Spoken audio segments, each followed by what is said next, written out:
Good evening. This is CTV News for Monday, January 6. I'm Patricia Vallone. Thank you for joining us.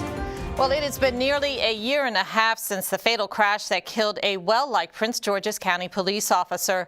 Today, the man prosecutors say caused the accident went on trial. Kavon Neal was allegedly driving a stolen Acura at a high rate of speed as Officer Adrian Morris and his partner followed in pursuit. Denise Douglas has more from the courthouse in Upper Marlboro.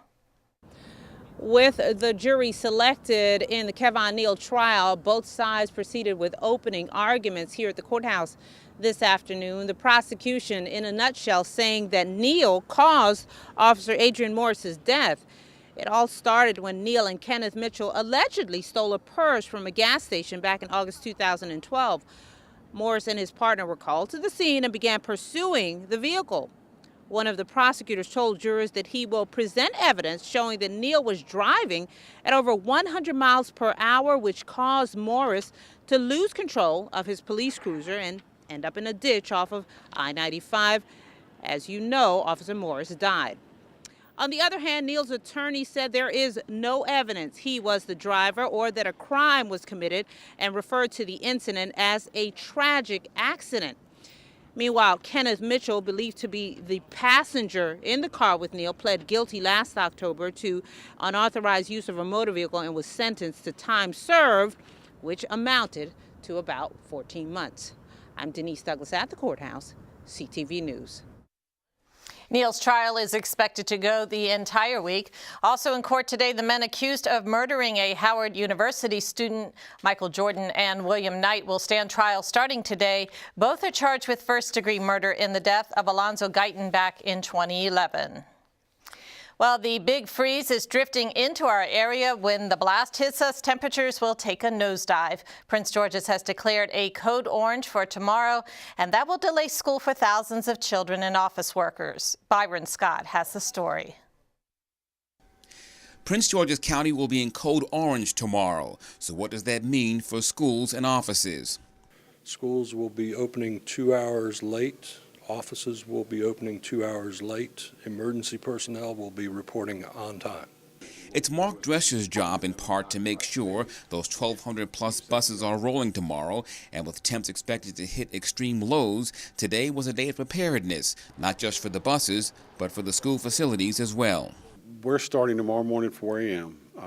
We're going to have salt trucks on the road in areas just in case we need to mitigate any ice on the parking lots to prepare for the students.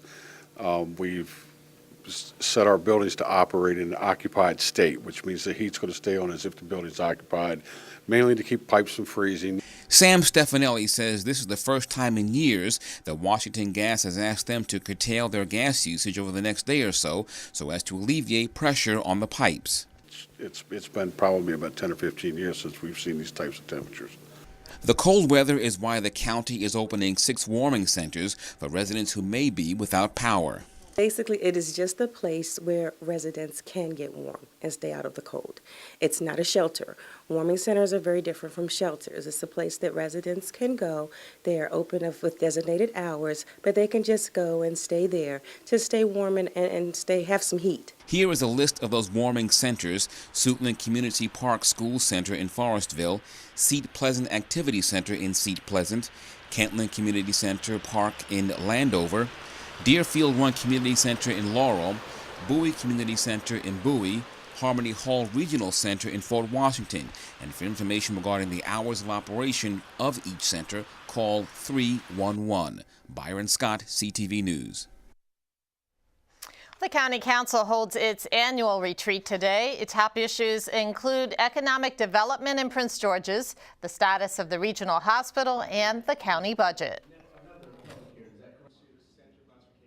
Well, economic development and the major things that are happening or potentially happening here in the county, the FBI and what's going on with that, the new MGM casino that has been granted to Prince George's County in National Harbor, and of course the hospital, the $650 million hospital center that we're working on. So those are major things that we needed to get updated on, and that's why we're all here, to see how it is that we can start the session on a knowledgeable note.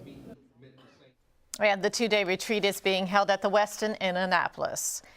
And you're watching CTV News. I'm Patricia Vallone. When